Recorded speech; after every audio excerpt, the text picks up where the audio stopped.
All the distractions that you have off the field, how are you able to keep focused on winning football games as you do and do throughout the years? When you have great coaches, then after you have great coaches, you get great players. You have a great organization, and you tell them one thing: just win, baby. Ha ha ha ha! You just win, baby, and that is what we are doing. We are winning right here on the ShakeBack Sports Show, courtesy and delivered to you through the ShakeBack Media Group and exclusively on the BGC Sports Network. What is going on out there, everybody? We are back for the second segment. Thank you guys out there for checking us out on Facebook, LinkedIn, YouTube, through the big homie, rest in peace, DHI, Darian Hopkins YouTube channel, and of course, Instagram TV. I see you guys out there watching, and Twitter as well. Thank you so much, man. We are going to continue forth. We rolling here in the second segment. Just in case you missed it in the first, yeah, we did talk about the NBA playoffs and Giannis Antetokounmpo. Are his days numbered in Milwaukee?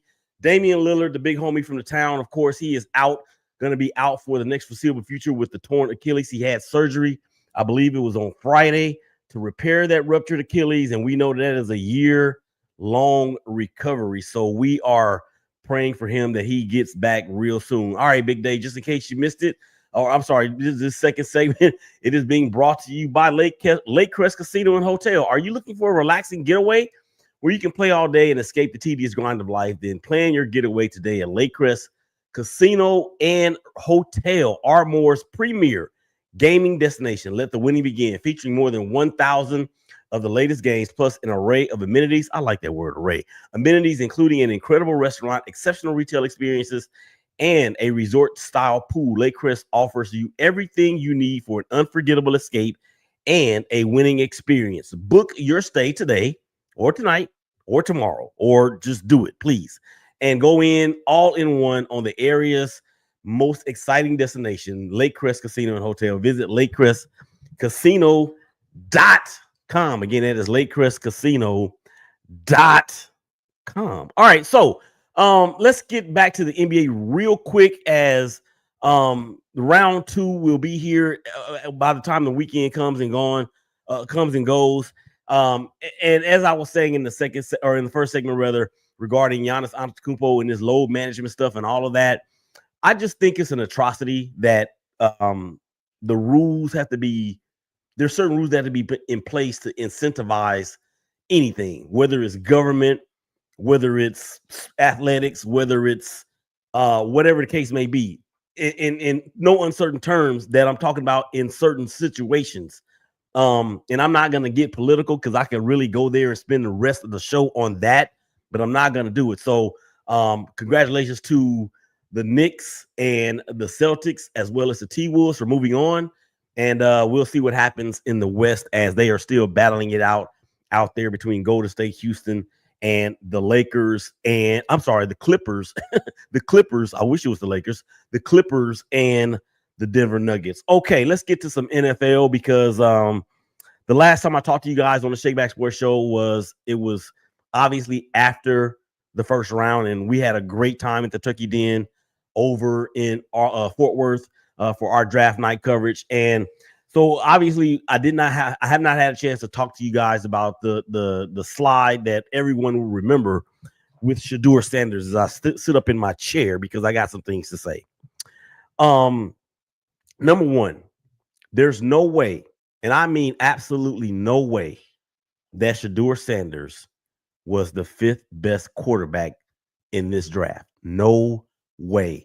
There's no way that his talent, his leadership, his ability to take a whole bunch of hits, because he had a lot of practice at that in Colorado. And let me say this too, because I've been seeing people out there, right, talking about how he takes too many sacks. Well, what are you supposed to do when your offensive line is like a turnstile? That's my question. What do you do then? So to say that he took 83 sacks over his 2 seasons in Colorado is not a complete indictment on his ability to avoid the rush. Now, he may not be as athletic as any of those other guys that were taken in front of him. That may be true, but he still knows how to navigate the pocket. And on top of that, I understand that he has some things that that needs to be corrected, and they can be corrected. They're not bad habits in terms of navigating, climbing the pocket in order to evade a rush or evade being sacked. That's something that he, of course, can work on and help and get coached on. But to say that Shedeur Sanders is a fifth round talent is absolutely ridiculous. And from what I have been hearing and some of the conversations that I've been having, a lot of people are saying one or two or three things. One, the NFL humbled them. Two, any NFL team did not want to deal with Deion Sanders as Shedeur's son, or Shedeur's dad, rather. And then number three, they didn't want the fanfare or the quote unquote distractions to become a part of whatever it is they may be trying to do during the week, during the season. And you know what I say to all three of those allegations? I call BS on each and every one of them. I call BS on each and every one of them because of this. You're not going to get a quarterback that has, or let me put it this way. You're not going to get a prospect that has any better of a pedigree than Shedeur Sanders. We know what his dad was. We know what his dad did. We know that he was one of the greats. There's no way that you can tell me that there's somebody else out there that's going to be able to say they have a better pedigree than Shedeur Sanders. Number two, I can understand a little bit of what teams may be afraid of in terms of Deion being in the ear of his son, but that is his son. So as long as it's not anything that's detrimental to the team or the franchise that he's playing for, who cares? Deion said it on the, I think it was the Tamron Hall show. There's just certain teams we're not going to go to. There's nothing wrong with that. There's nothing wrong with that because as we know, back in 2000 and whatever it was, Archie Manning, Peyton Manning, Eli Manning, and the Manning crew said, there's no way we want Eli Manning playing for San Diego. We're not going there. We're not doing it. But there was no uproar about it. Why? Because Eli was not nearly as polarizing coming out of college as Shedeur is or was. Even though Eli's father was a great quarterback on a terrible team in New Orleans for a lot of years. And we know what Peyton was at that point in time. So what I'm saying is that why wasn't, aside from the fanfare or aside from the polarization that Shedeur presented, why wasn't it as a big deal, or why was it more of a big deal for Sanders than it was for Manning? That's the question that somebody needs to answer for us. And I don't know if these pundits in mainstream media are even doing anything or asking any of those questions, which to me is wrong in itself. So I'm like, okay, I need somebody to explain this, Lucy. Explain. And then thirdly, Shedeur Sanders has never been in trouble. He has never got as much as a speeding ticket that we know of. He has never been in any sort of headlines for any wrongdoing or misconduct or out there acting the fool or any of those things.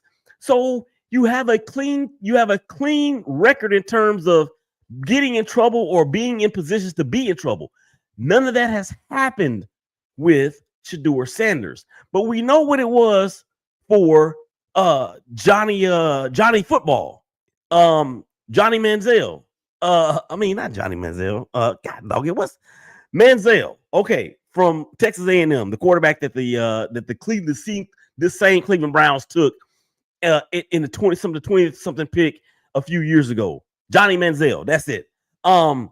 We know what Johnny Manziel was. Johnny Manziel has admitted to not even studying his playbook, admitted to going on 3 and 4 day bingers as far as alcohol, but he was picked in the first round. And now, of course, he's labeled as one of the big busts of all time. So you mean to tell me that even though Johnny Manziel won a Heisman in college, that he was a better prospect than Shedeur Sanders? I don't think so. I don't think so. And if you look at the character, it ain't even close. There's really no comparison.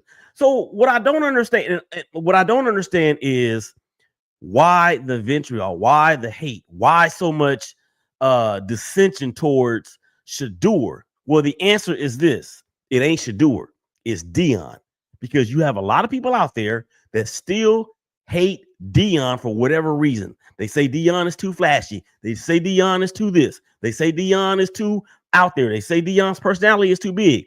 Well, here's my question: is it his personality that rubs you the wrong way, or is it your personality and its inability to not be able to match or exceed a personality of Deion's? As I raise my shoulder, and I forgot that I can't raise it that high anymore. But as I raise, I'm raising this point because I'm thinking to myself, yo, why? Deion Sanders hadn't played in the NFL in years, okay? But what I'm seeing is, or what I'm hearing is that there's still people out there with Deion Sanders grudges.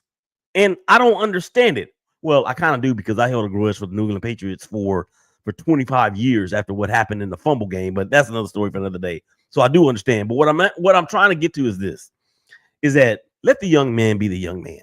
The NFL is supposed to be fun. The game of football, the reason why we all play sports on whatever level is because we loved to play. We had fun doing it. And there's nothing wrong with being celebratory as long as you're not disrespecting anybody. And what has Shedeur done to disrespect somebody? What? He didn't shake the quarterback's hand from Colorado State in the middle of the field? Well, that's because they had been talking noise about them all week, and he didn't have to. So I think that what I'm saying here is this, is that that Shedeur has been a victim of his dad's personality, his dad's success, his dad's cachet, his dad's ability to get in people's ears and potentially influence. But Deion is not going to do anything that's going to jeopardize Shedeur's standing in the NFL. That's not going to happen. And I'm going to tell you that I'm going to tell you guys another thing, and this is where it really needs to be brought home. Donnie Epting, I miss you, man. I love you. I see you watching on Instagram. Thank you for your comment. For the record, I don't think he's a 5th round talent.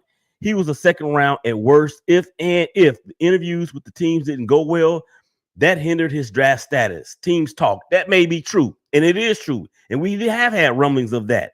At the same time, there are teams out there that need a quarterback, and if his interviews didn't go well, I'm sure he's not the first. But his character and his play and his tape speaks for itself. So I get what you're saying, Donnie, and I agree with it to a degree, but I disagree with it to another degree. But here's what I wanted to get to. And I got one more comment that I need to get to. I think it's from Facebook. Actually, it's Beantown Breakdown. Bro, it still hasn't hit me. I still find myself looking for his YouTube notifications. RIP Darian. Oh, yeah, okay. Thank you, man. I appreciate that. And of course, Darian was my co-host on the ShakeBack Impact Sports Podcast, Raider Nation for Life, the Commitment to Excellence podcast as well. But yeah, rest in peace, little big bro. But in terms of getting back to Deion, here's what I think people have a problem with. Certain people have a problem with this. Number one, Deion is an affluent, successful, in-your-face, unapologetic, mouthy, I mean in a good way, mouthy support system brother, black man, with 2 sons that are now in the NFL. And he has been involved in his kids' lives their whole life. He's not a deadbeat dad. He's not one of those guys out here that only sends in child support. He's been an active part of his children's lives for all of their lives. And people will never admit this, Donnie. And I don't know if you agree with me or not, but people will never admit this. These certain people I'm talking about will never admit that they have a problem with Deion as a black father being in his children's lives. And it takes a certain level of discernment to understand where I'm coming from when I say this. I could be off. Again, these are my opinions. I haven't heard anything, but I am a black father myself that has been involved in my kids' lives, all of their lives. And that's one thing that Deion and so many of us have in common. It's not the stigma that has been placed upon black fathers, even when they come from a home where the mother and father have either separated and or divorced.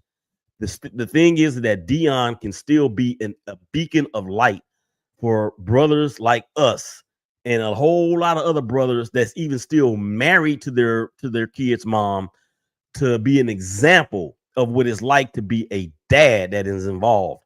And there's nothing wrong with Deion and Shedeur trying to really, unquote, for the lack of a better word, dictate where he wants to go. It was not a problem when the Mannings did it. Why is it a problem when Shedeur did it? I don't understand it.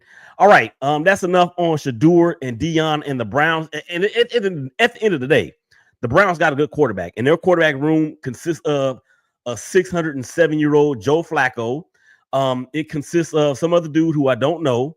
It consists of Kenny Pickett, who was traded from the Pittsburgh Steelers to the Philadelphia Phillies and then to the Cleveland Browns.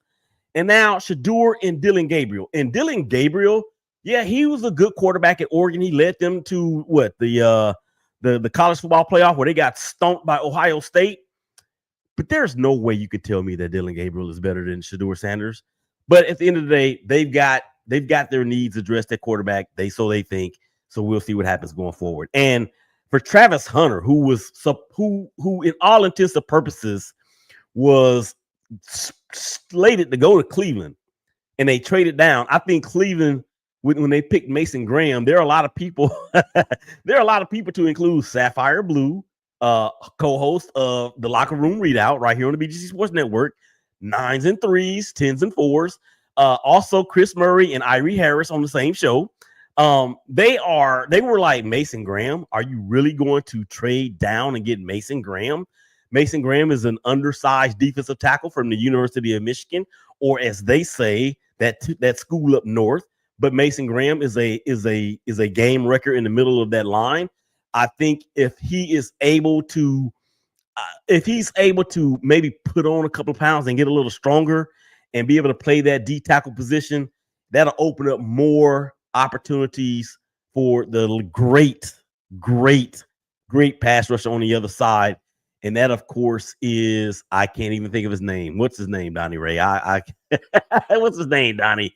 I can't even think of his name right now. He's from Dallas, went to Arlington Lamar, and he's won Player of the Year on defense so many times. Why is his name escaping me? I don't understand myself. But what I do understand is this, is that that's the end of the second segment. We got to get out of here for the third. So y'all come on back on the other side of the break. Maybe my Miles Garrett. Thank you, Donnie. Come on back on the other side of the break, man. We'll get to some more NFL and some MLB. Y'all come back and holler at us.